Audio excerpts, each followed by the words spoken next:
Today, Knowledge is Power Podcast Live. We've got guests today where we have guests from the local and community leaders in Beaumont and the local pastors.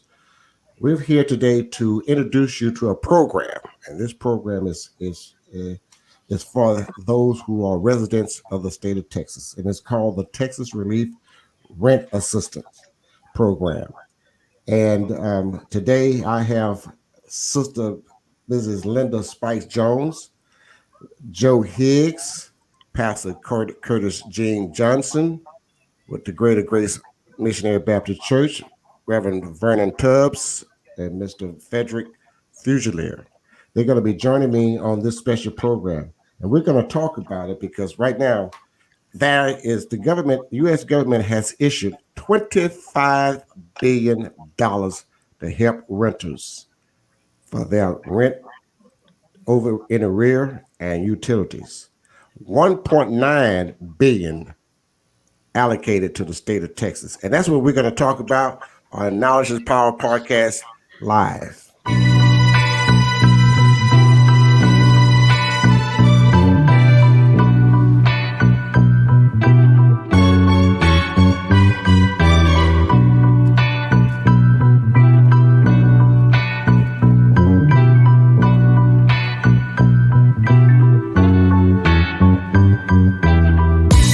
Welcome to Knowledge is Power Podcast Live with your host, Tony Redfro, and my co-hosts, LaDonna Sherwood and Francis Lawkins. Knowledge is Power Podcast Live starts now.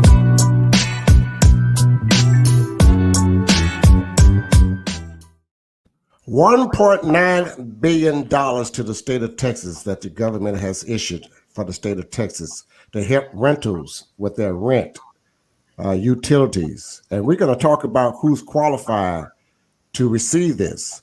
$600 million to the state of Texas. $600 million to the state of Texas. And $7.5 million to Jefferson County. That's right, $7.5 million to Jefferson County. So we're here today to explain to you how it works, who qualifies, who does not qualify. And also, if that's not enough money, the state held back $1 billion so to make sure that everybody is covered. And this, I think, Joe Higgs, this is the money that's coming from the last stimulus bill in December, correct? That's correct. It's the coronavirus relief bill, I think it's called. Right.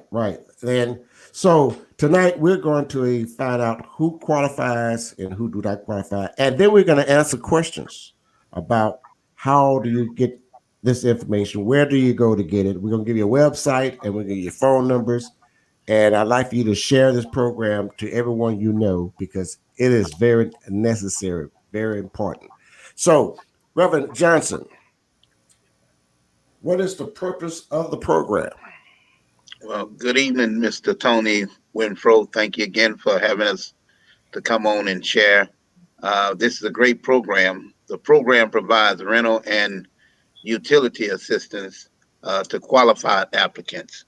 And we want to reinstate that qualified applicants to prevent housing instability, potential evictions, and financial hardship of tenants and landlords.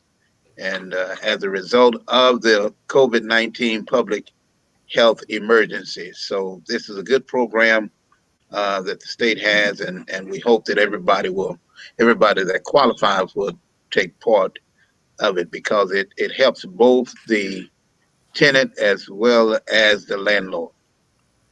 So when does this program begin and what is my deadline to apply? So I want to apply, but I want to know when is the deadline. So when does it begin? All right, the program begins accepting applicants. We passed that date, which was February the 15th, 2021 at 8:00 p.m. That's Central Time. And the program will remain open until all available funds have been committed. The duration of the program, that largely depends on the number of eligible applicants. And so we just hope again that people will take advantage of it quickly. So we're talking about funds that's available to you and everyone here in the state of Texas. So, Fred Fusilier, who is eligible to receive assistance from this program? Okay,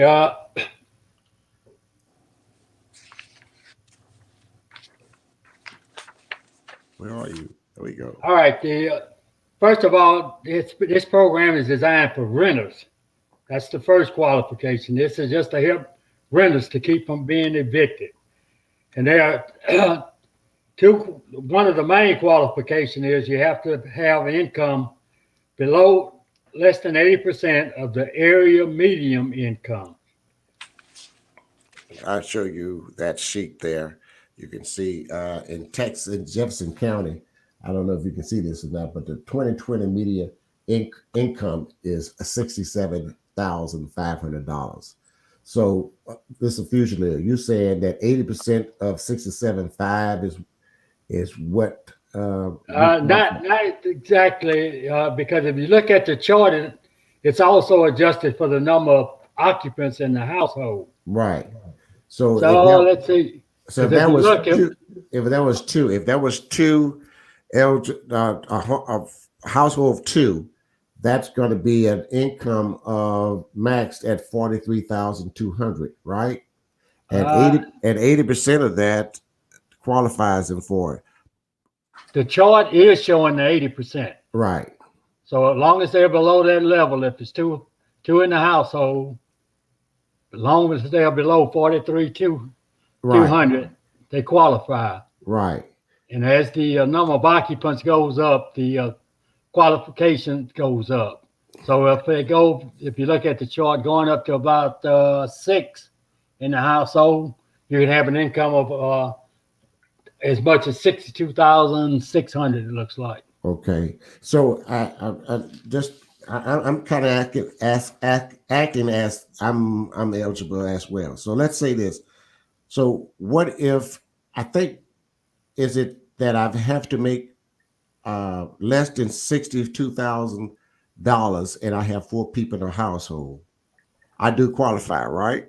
That's correct. Right. So if I had just myself, single individual, I still qualify as long as I do not make over $37,000.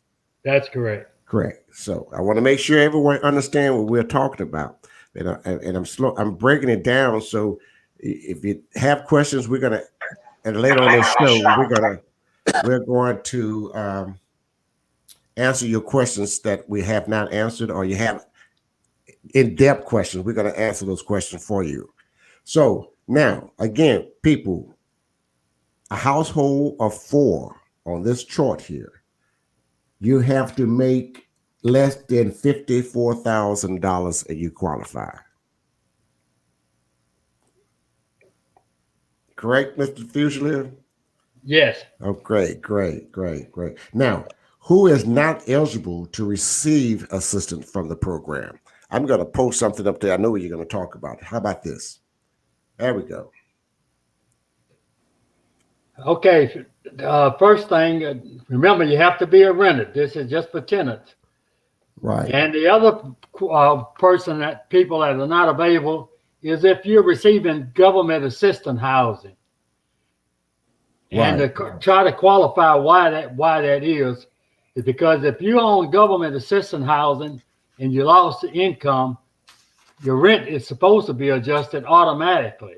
And if it hasn't been, it should be calling the housing voucher program to be sure to let them know that your income has changed and your rent should change accordingly. So that's the only reason that they don't qualify, because their rent is also already supposed to be adjusted according to their income.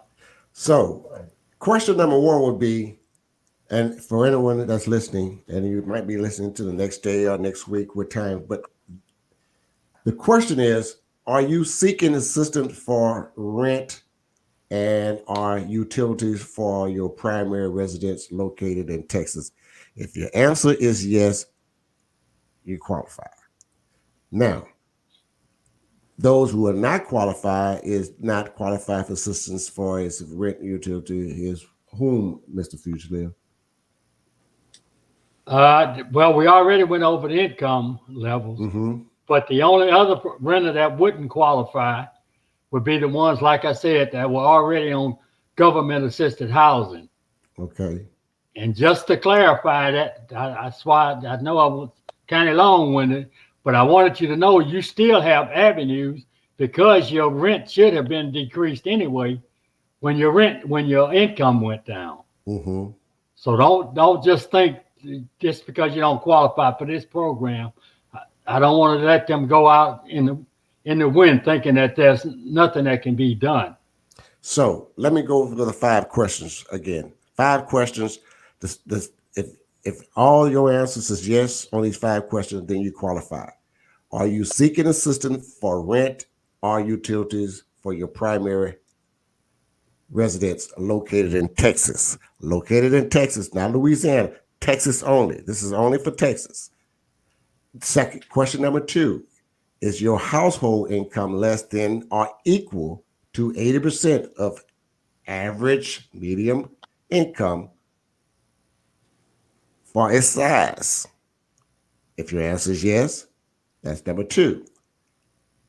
Question 3 is, can anyone in the household demonstrate a risk of homelessness? Let me explain that. Like such as past due utilities and rent notice, eviction notice, unsafe, unhealthy living conditions.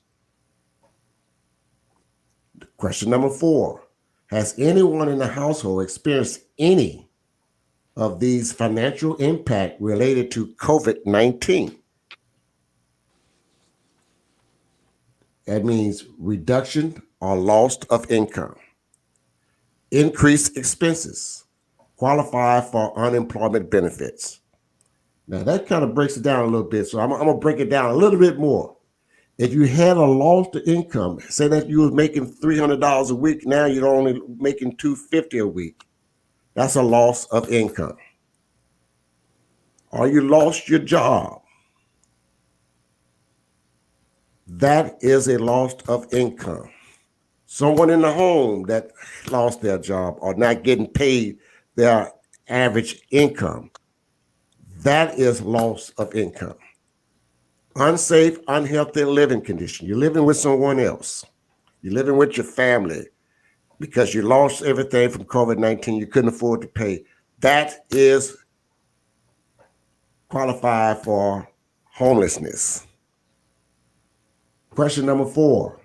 Has anyone in the household experienced, I just went there, right? I'm going back to repeat myself. So question number 5, is this the only payment assistance you are requesting or will receive for these months? So if all those questions are yes for you, you qualify for the rent release and can begin your application process. And we're going to show you and tell you how you can get that information getting information on your application process. Okay. So I'm going to now post something at the bottom of the screen, a website and a phone number that you can get started. So now I'm going to move on with the show, and we're going to go into Joe Higgs. These are eligibility questions. Is there a U.S. citizen requirement? No, because this is a program that's designed to try to help keep people in their apartments during a pandemic. It's an emergency. It's a disaster. And so they are not asking that people be U.S. citizens. So anybody, regardless of their immigration status, can apply to this program. So everybody is going to have to prove their identity, but they could use a passport, a foreign passport. The Mexican government offers something called the matricula consular, which is something that the local consuls issue. But you do have to be able to prove your identity. You're going to need some sort of either a license or some sort of an identity document that shows who you are, but it could be from a foreign country. And the reason for this is that the pandemic gets spread by anybody. So what this program is designed to do is to keep everybody safe and in their homes until the pandemic is over. So there is no citizenship requirement to be able to apply. Now, I will say there is a question on there where they ask for Social Security number. If you don't happen to have a Social Security number, leave it blank. Don't fill in a fake one. You don't have to do anything. Just leave it blank and go on. So can undocumented documented residents apply? Absolutely. They can and they should if they otherwise qualify. Okay. Okay, let's see. Let me go to another screen so we can see how this is done here. How about that? Okay. I don't know if you guys can see that, but that is for rent. So I'm going to repeat what is on here on the screen. I'm trying to make it a little bigger. But so Joe, help me out here, Mr. Higgs. The HUD Metro area and the bedroom sizes. So it's saying here for the year of 2021, if I'm living in a one bedroom efficiency, and my rent is $661, what would be paid? I'm going to punt that to Mr. Fusilier because I think he can answer this quite well. Okay, Fred, will you answer that? Okay, let me pull up the chart because I can't see the one that. Yeah, pull yours up, please. Mine's a little small. So while he's looking, I'm going to explain to you if you live Okay, I got it right here, okay, Tony. great. Come on. All right, go ahead. Okay, the fair market rental value is how much the most that you can be paying for rent that they will help you with. Now, let's be clear. If you pay over that amount, the numbers we're getting ready to talk about, that doesn't mean that they'll pay up to this amount and you pay the rest. No, they won't pay anything. So if your rent for this apartments, according to the chart, is more than what is qualified, you can't get any help with that. So, Mr. Fusilier, I'm living in a 2-bedroom apartment and my rent is $880. Okay. No, I'll change that. My rent is $780. So you qualify. I qualify. So what would they pay if my rent was $780? They'll pay all the way up to $880, correct? They'll pay up to you what your actual rent is. Right. Let's back up, Tony. Okay. They will pay up to 150% of that. That's right. So that's about $1,300. That's right. So that's right. We didn't say that, but that is right. 150% of what your rent is. This is an amount they're going to pay. 150% of that fair market rental rate. Right. So right. If I make $780, I mean my rent is $780. They're going to pay 150% of $780. Correct?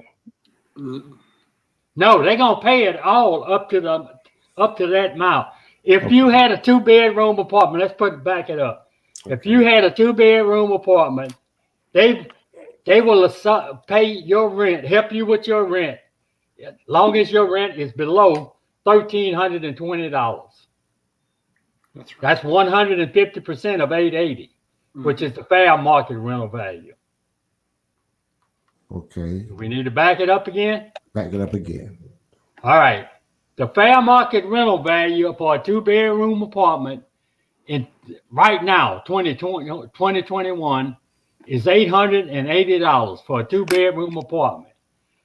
But they are allowing you to go up as high as 150% of that.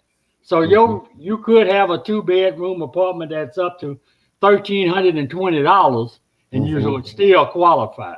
Right. Absolutely. But now they're gonna only pay the rent that you need help with. They're not gonna pay over what the rent is. And plus, if you've already paid some, they'll just pay your balance. Right. Now, while we're on that subject, can you explain to our viewers that I'm trying to move the screen back out the way. Okay, could you explain what is the since you're going to pay the rent? How far back that they would pay rent in arrear? Okay, the program was initiated in March of last year, March of 2020.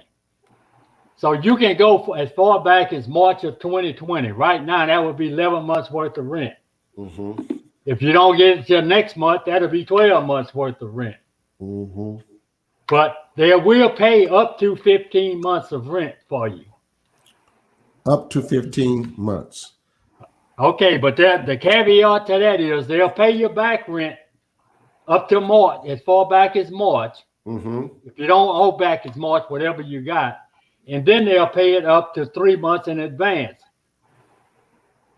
But they only pay it 3 months in advance in 3-month increments. Okay. So say if I'm the landlord and I have a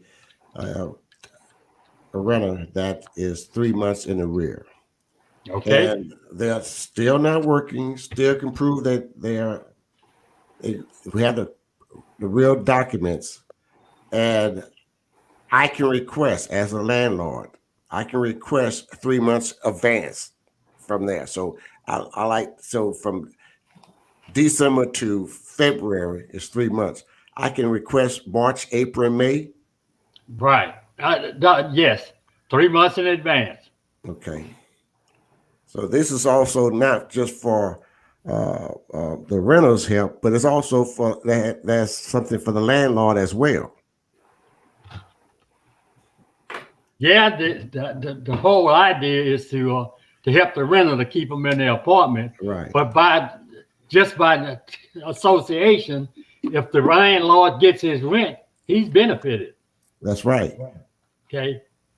So that's why we try to stress to try to help the landlords, but for some reason there are some that's kind of reluctant to want to work with the program. But if you can talk to your landlord, the easiest way is to let him work with the actual application and work through him, because that's the quickest and the most efficient way to get help. Okay. I'm going to stop there for a minute, but those who are watching and are viewing or listening, post your comments in the comment box, and we're going to have a section after this presentation and answer your questions that you might want to need answered, so you can be clear to you who qualifies, who does not qualify, and how much you're going to get. This is a big help for everyone. I mean, not just the renter, but the landlords as well. This is a big help. So now you're watching the show, or listening to it, please share it with everyone you know, because this is important information that we get. We're talking $7.5 million just for Jefferson County. We're not just talking about in Beaumont. We're talking about Beaumont, Port Arthur, Orange, Mid County, Vida, Little Cypress. No, that's Orange. I'm sorry. I went all the way to Orange. I'm sorry. But Beaumont, Port Arthur, Mid County, and parts of where that area to the west of us. But anyway, wherever you qualify in the state in Jefferson County for this, right? So let's go here and let me ask this question here. Wait, Tony, before you go up any further on that one, let's clear this one up. This program is not limited to Jefferson County. This is across the state. Yeah, I know that, but we're talking. Okay. Yeah, we're talking about how much money just been allocated to the state of to Jefferson County, $7.5 million. But you got to remember, $1 billion was left for the state to issue this money out. Right. So we ought not be able we ought to not be able to miss out on this money. So it's for everybody that has a resident of the state of Texas. So again, we're going to come back with the comments. I'm going to move on for the next few questions. And Reverend Vernon Tubbs, what financial assistance will be provided? Okay, thank you, Mr. Renfro, for sharing with us this evening. We're glad to be here today to share with you about the financial assistance that can be provided. Now, the assistance that's going to be provided is that they'll be able to pay you rent, whether if it's past due or if it's on time. You still, if you can't pay it due to COVID, you'll be able to pay the rent. Any of the utilities that you have, any home energy costs, or whatever it costs to keep your home up through heating, gas, pay that. And also, if you have any past due utility bills, it'll also pay that also. Now, remember that applicants, when they apply for the assistance, they can go up to 15 months. And when they go up to 15 months, because the program will not commit funds for you to go for future rent no more than 3 months at a time. Now, when you're looking at that also, the applicants must reapply every 3 months, and they will only be assisted if the funds are still available. But the program cannot pay for any type of food or other household items. It's only going to pay for your rent and utilities. So what is the maximum amount of rental assistance that we're totally going to get? Well, for this program, rent may not exceed 150% of the fair market rent value or 150% of the small area fair market rent, if applicable. Now, this program will not provide any assistance if a unit's rent exceeds 150% of the fair market value. Now, when you exceed that 150%, that you will become ineligible to get any assistance in this program. But tenants, there are other programs that you can apply for. So if you desire to be a part of the program, and if you don't qualify for this particular program, there are other programs available that you can apply for and possibly get assistance. Okay. Mr. Joe Hicks, question. Does the tenant have to be in arrear, or can they just be struggling or just not able to pay next month? I'm going to ask Miss Spike Jones. Her mic is out, so I can ask that. I mean, let's find out. Linda, are you there? Can you speak to us? Nope, she cannot speak to us. So who? Well, yeah, it is. The program will pay both back rent or forward rent as long as you meet the income guidelines and then the eligibility guidelines. So you don't have to have back rent, but you do currently have to be at risk of losing your place to live. So let's say you paid all the way up through February, and you don't have, you don't have any back rent, but you can't pay your March rent. And by the 7th of March, they're giving you a notice to vacate. That means you are at risk of losing your place to live, and you can apply. But so you have to meet the income guidelines. You can't be over the income. You have to be able to show you're at risk of losing your place to live. You have to be able to show that you've lost your job or you've lost hours because of COVID.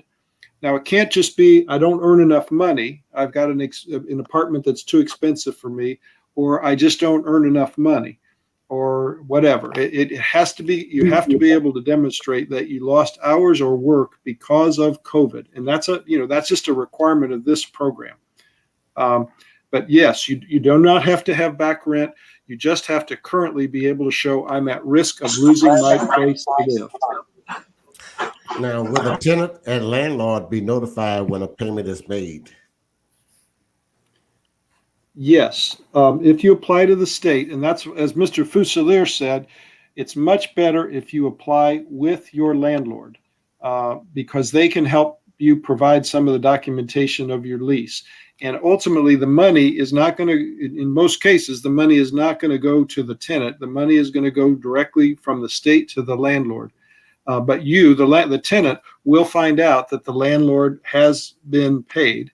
And then the landlord is required to credit your account within a certain number of days, I believe 5 days. So you should know if the landlord has been paid by the state or if the utility company has been paid by the state.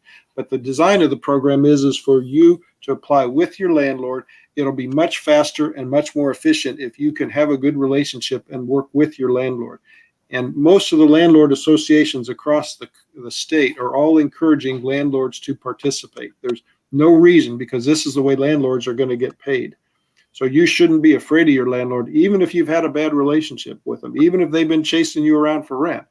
Go ahead. This is the time they'll get some sure money from the state if they apply with you. And they can't apply without you, by the way. They can't get the money unless you sign off on it. So you both need each other in this situation. All right. At the bottom of the screen, you will find the website that you can go to. That's www.texasrentrelease.com. Or you can call 1-833-9TX-RENT. Or you can 1-833-989-7368. So let's go to the comment board. I think we've kind of covered all the way. Okay, so let's see here. What do we need to talk to? Okay. Michael Guidry is saying, who do we need to talk to? Anyone want to answer that question?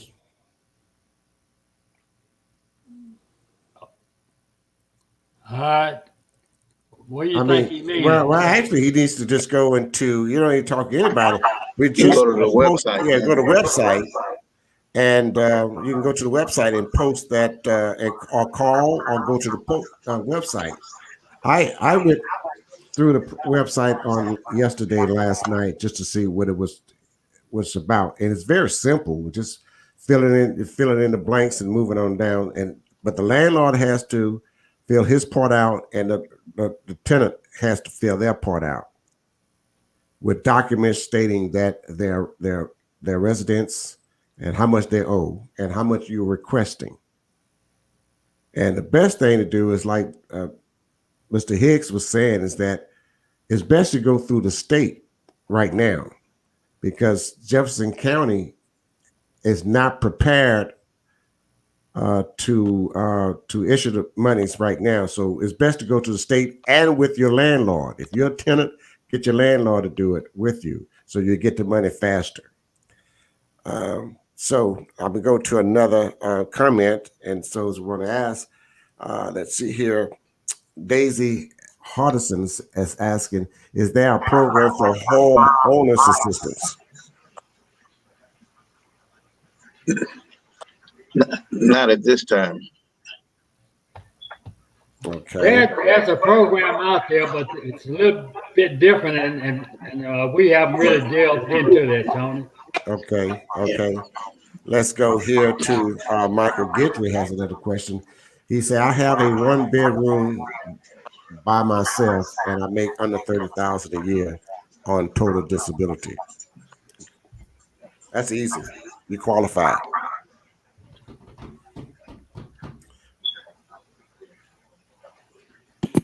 The other thing I would just say for someone like Mr. Guidry, if he has a SSI or some sort of a public support, then he's going to qualify for. They're giving a special qualification, and they're going to try to process everybody that has either some sort of public support. Like, let's say they receive WIC, or they receive SSI. He should apply right away, and they are going to try to give them priority and fund them first. So they are choosing people that are at 50% of median family income. You have to be 80% of median income to qualify at all. But if you're at 50%, or you have some sort of public assistance program like SSI, they're going to give you priority. So I would encourage anybody like that to apply right away, and then hopefully the state will get that money out to your landlord much more quickly. Reverend Tubbs, do you have any comments? You have any thoughts on that and what people should do? Just to follow up with what you just stated, making sure that they do get with their landlord, making sure they fill out all the proper documentation, and then get it into the proper sources online, and then they should be able to have priority in getting their funds for their rent.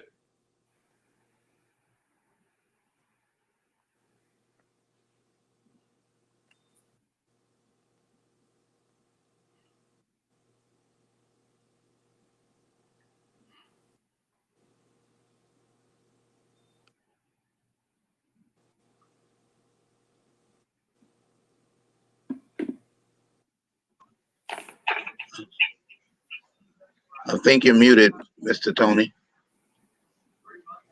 I am sure am.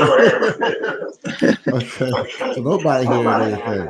So we've concluded that the Texas Rent Relief Program, we've kind of explained to you 100% of what you can expect for. I get a reverb on my headset. I guess somebody's mic is open. Okay, so so the Texas Rent Relief Program is available. We suggest that you apply with the state because again, Jefferson County has also received again $7.5 million to help with renters and for rentals and landlords. But the program is not set up to distribute the money, so we ask you to go into the state with that. And again, please have your landlord if you can to apply for you, and you complete your part and have it sent in so the landlord can get his money. Any other questions, guys? If you'd like to share with the viewers. Reverend No, Johnson, we Reverend just Johnson, want. yeah. Would you just Yes. explain what this group is, and if maybe any of these folks know, have pastors or schools or others that would like to get more information, what we would be willing to do? So would you just explain who you all are? Yes, thank you, Mr. Joe Higgs, and we're faith-based and community leaders, and would come together to help in whatever way that we can during this difficult time of COVID and other situations that we're facing right now. And we've been together a little over 2 years now. We thank God for people like Mr. Higgs and our other members who have worked with us. But we've been tackling issues, the state as well as our local cities. And so if you need further help and assistance, I'm going to ask Mr. Tony if he would put my cell number down, and if any of the other members are all right with that, he can leave your number as well, because we want to make sure that you are able to work with your landlord. And I hope and pray that some landlords that are listening in would share this information with the tenant.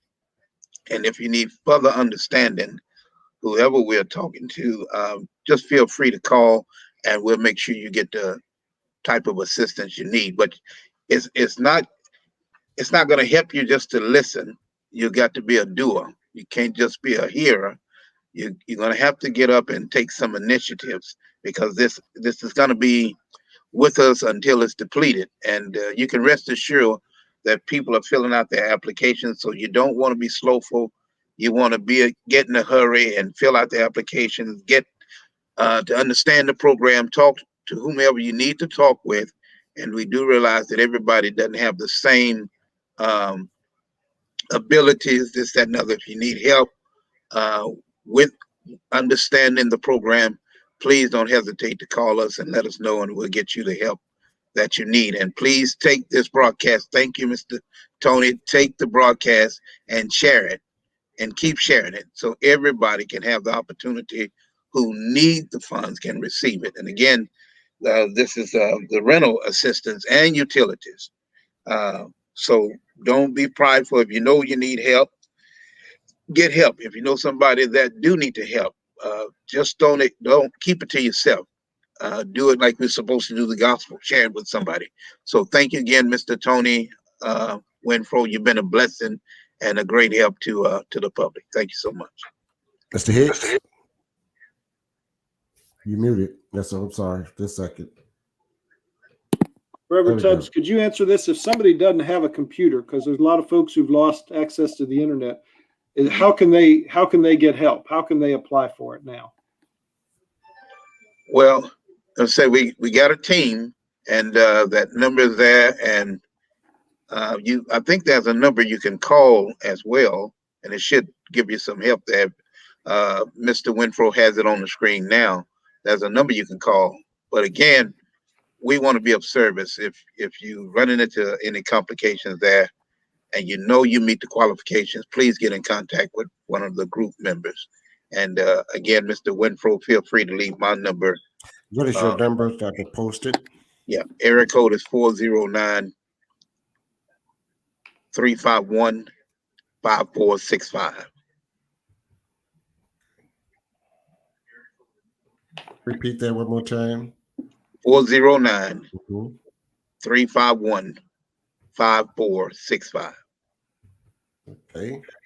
And what we're going to do, we're going to steer you in a direction where you can get the help and availability. We don't have the money, but we're going to steer you in the direction where you can apply for the money yourself, the help, the relief. And again, as has been stated, the money goes directly to the landlord, and of course, you'll be notified when the payment has been made. And we just pray that the landlord and the tenant will work together, because it benefits both. There's no losers with this program if landlord and tenant work together.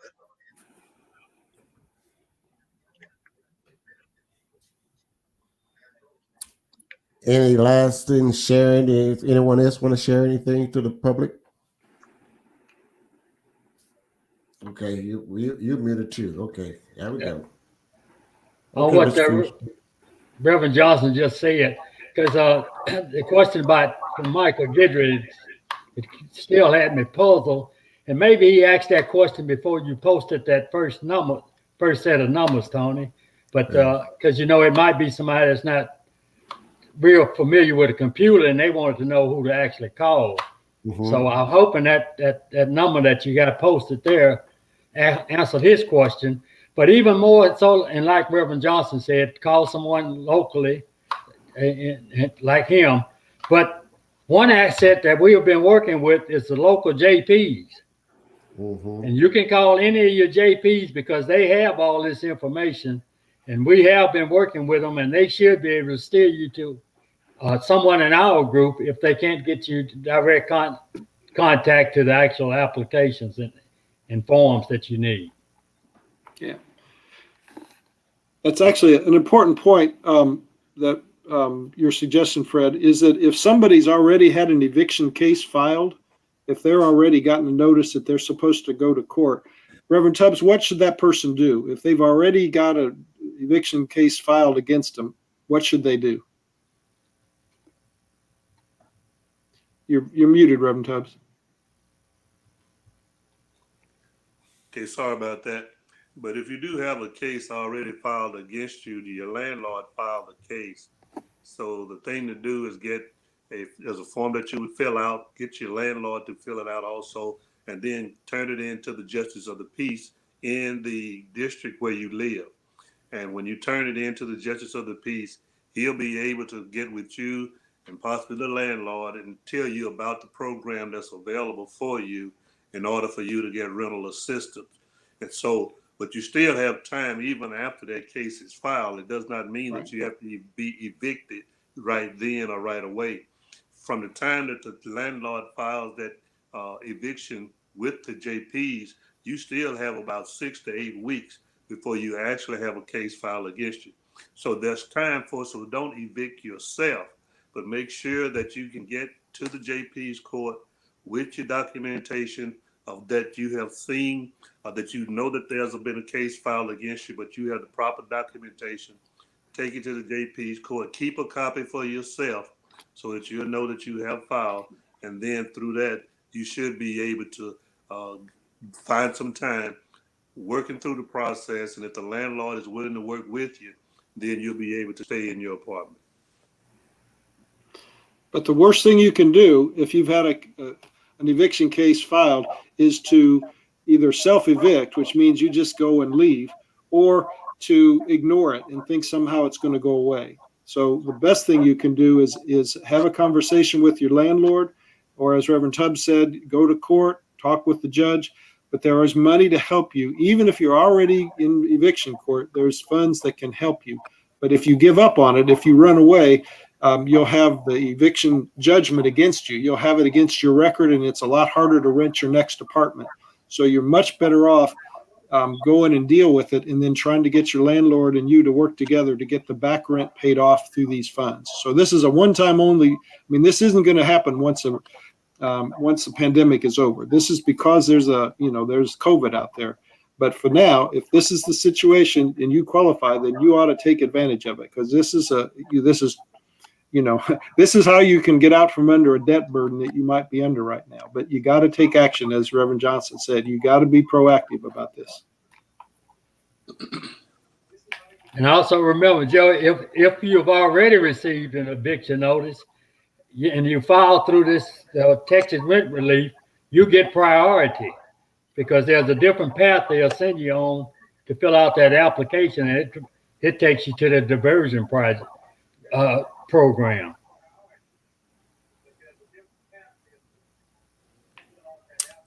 Okay.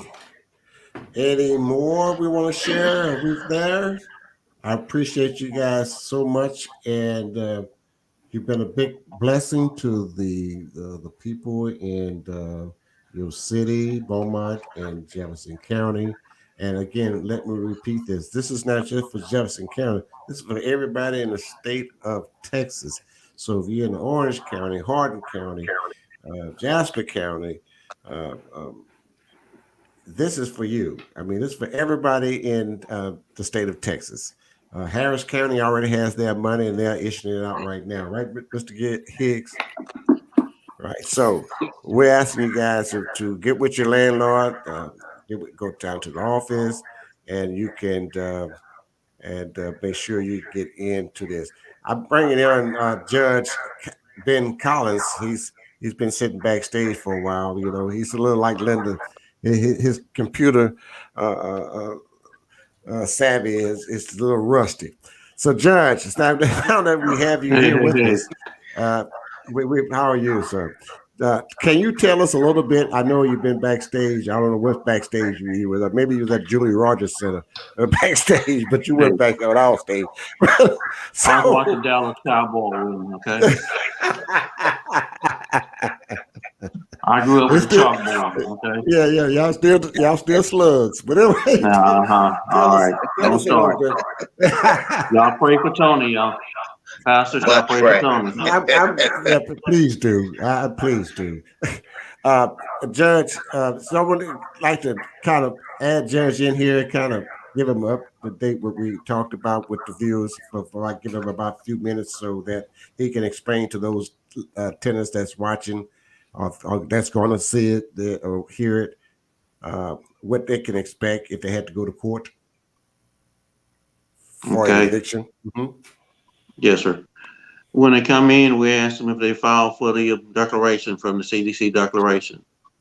If they qualify for it, and the case is put in abatement until after March 31st. And we give them all the information of what assistance are available from the Catholic Charities, some other place, Salvation Army, Regional Planning and Zoning. There's numerous charities that's available in assistance for them. I also want to add the ministers group that's here with us also to put their names and a phone number on there also to give more information on it. We talked earlier last time about getting a tenant's contact information. The problem with that, on the citations we receive, there's no phone number. It's only an address to serve them with it. So we're trying to work to get some information to contact the tenants. But if they don't file for the declaration and they don't show up in court, then the court's hands are tied and they'll get a default judgment against them. They'll get a court order for the constable to go out and stand by where the landlord put all this stuff on the street. That's the worst case scenario, and that's what we're trying to avoid. And one of the biggest issues we have when we're telling the tenants, before you get to eviction court, file your declaration with the landlord to stop evictions from happening. Or once you get to the eviction court, file the declaration. It's attached to the eviction citation that they've been served. And there's all the information that's attached on there also. But it's up to them to make the necessary phone calls to ask for assistance. Thank you, Judge. and we'll thank everyone that's been invited, and thank you for coming on. And we're going to spread the news. I'm going to have another program on Tuesday with my co-hosts, and we're going to just kind of go back over what we talked about tonight, and let's spread the word. Share the podcast. You can get it on YouTube, Twitter, Spotify, all over the social media. It's going to be there. So, any lasting words before I close out the show? One God, other thing, so mm-hmm. there's a rental deferral program. It basically puts the case of mediation between the landlord and the tenant. If both of them sign the agreement, the case goes to mediation, and the landlord is able to receive 3 months back rent and 3 months forward rent or future rent to try to keep the eviction process from going on till that last phase. But again, both parties have to sign off on it. And what we're having is some of the landlords coming in, but we have no way of tracking the progress unless there's an issue and they come back into court. But most of the cases, we haven't had very many eviction cases going through because everybody's been filed for the declarations and everything's on hold till March 31st. And there's speculation this may continue for another 90 days after that point. So that's where we're at right now. So, Reverend Johnson, you'd like to close out the show? Yes, sir. Thank you again, Mr. Tony, Mr. Marvelous Tony. Hey, listen. Before we close the show, I like to give sign language to my cousin Linda Jones. She's you can't say anything. Just Yeah. All right. Yeah, we're gonna have to work with her with that computer there. Yeah, I'm telling you. Yeah. Again, and Judge Collins and Judge Dahl, they've really been a great help to our committee. We certainly want to thank them again, along with Mr. Higgs. We really been blessed, and this is a great group. And we meet every Thursday, and we're concerned about the citizens. So we're gonna close out with a prayer, if that's all right with you, Mr. Tony. Yes, sir. Yes, sir. Okay, Father in heaven, again, we thank you for this day and thank you for your goodness and your mercy. We thank you for Mr. Tony, and Father, we pray for all of the faith and community leaders. Thank you for the judges and those who show their concern, not just for themselves and their own families, but for others. And Lord, we pray that what we've done tonight will be pleasing with you and that others will be helped. And thank you. We pray that we will continue to be a blessing for other people. And we ask it all in Christ Jesus' name for his sake. Amen. Amen. Thank you. Amen. Thank you, everybody. Don't leave. I'm going to leave you backstage. And I want to holler at you guys for a second. But thanks, everybody, for watching and listening. We'll see you the next time. Thank you for watching Knowledge is Power Podcast Live. Be sure to like and subscribe to all Knowledge is Power social media pages.